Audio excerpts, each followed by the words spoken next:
Hey, everybody. My name is Dr. Kevin McGovern. I am a physical therapist and strength and conditioning coach, and you are live listening to the G.A.M.E show.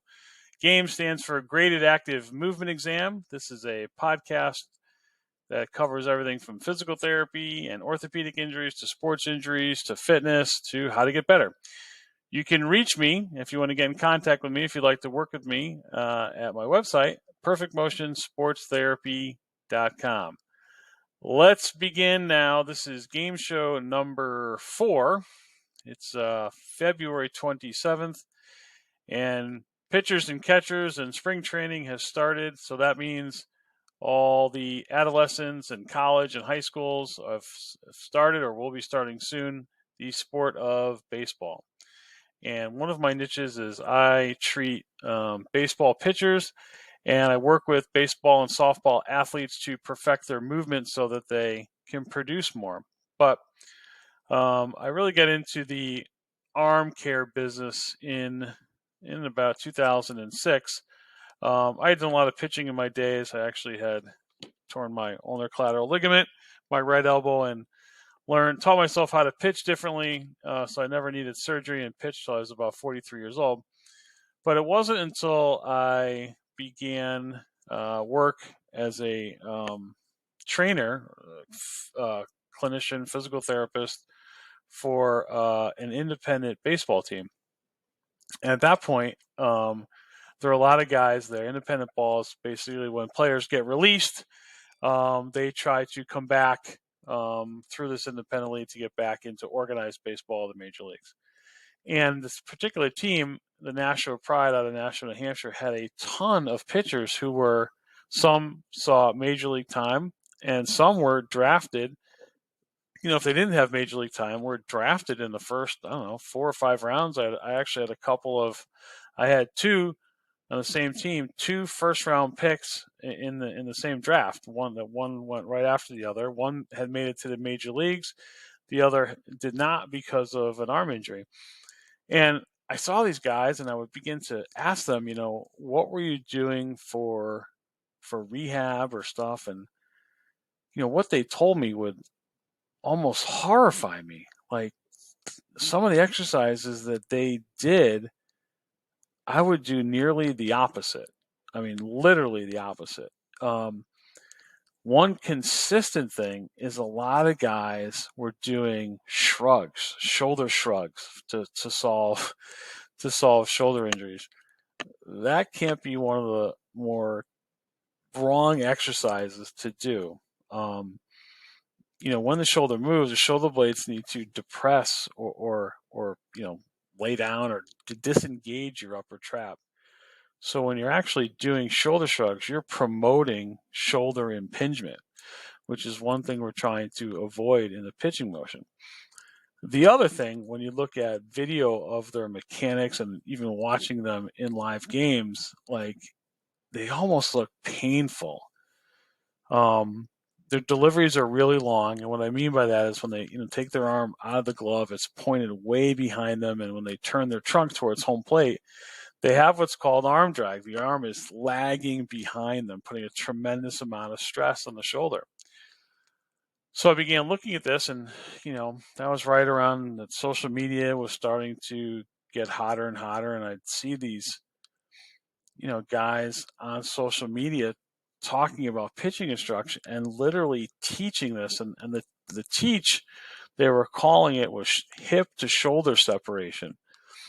Well, I understand that, and I understand that's actually hip to shoulder separation is a principle, essentially like taking a slingshot or rubber band and pulling it back. That's called potential energy. I'm causing tension in the muscles.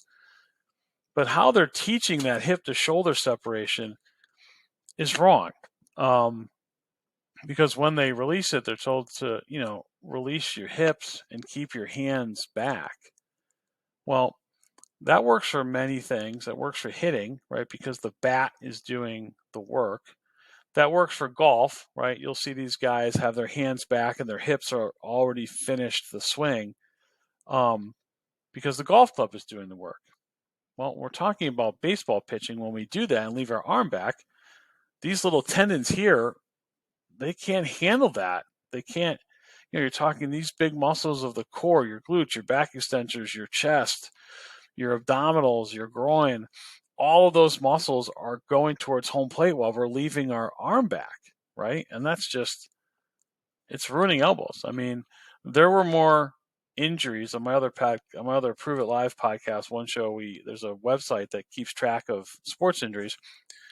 In 2022, there were more baseball players, just pitchers, on the disabled list in 2022 than there were total injuries in the National Football League.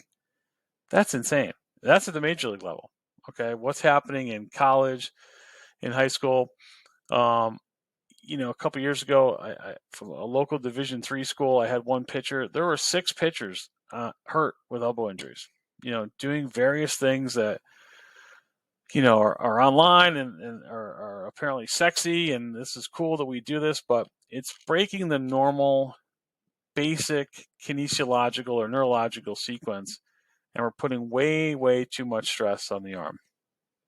And it's really two real big factors that can be corrected very easily. One of which I'm going to go over today. The next one we'll go over on the next podcast. But we need to stop the shoulder shrug. Okay. You've probably heard me in other podcasts ad nauseum talk about scapular depression. Okay. The shoulder and shoulder blade work like a seesaw.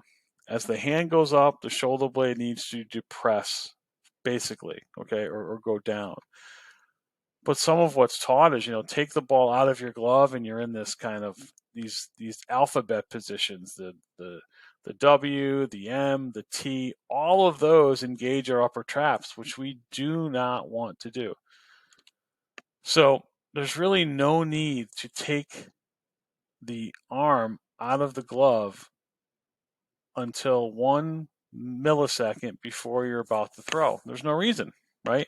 Because once you take it out of the glove, now your body's got to hold it up, right? It doesn't flop, right? So it's got to hold it up. So you're creating tension throughout the arm. And then when we turn towards home plate, now that tension is working against itself. It doesn't make any sense to me. So one of the biggest tips that I can give today is to talk about pronation and supination. Now, if you can see me, pronation, my palm is down, ball is down. You can see my shoulder shrugged. Supination, okay, my shoulder dipped, all right?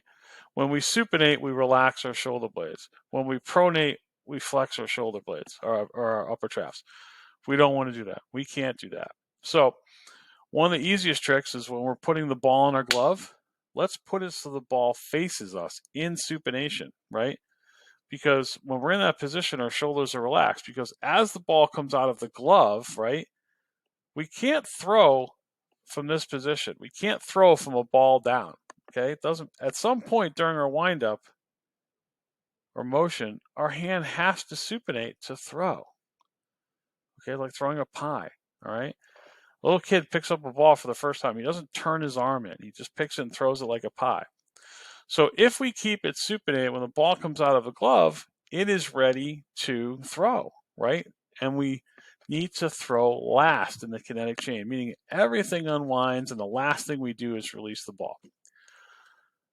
So the biggest tip that I can give today is start with the ball in our glove facing you, okay? That's number one.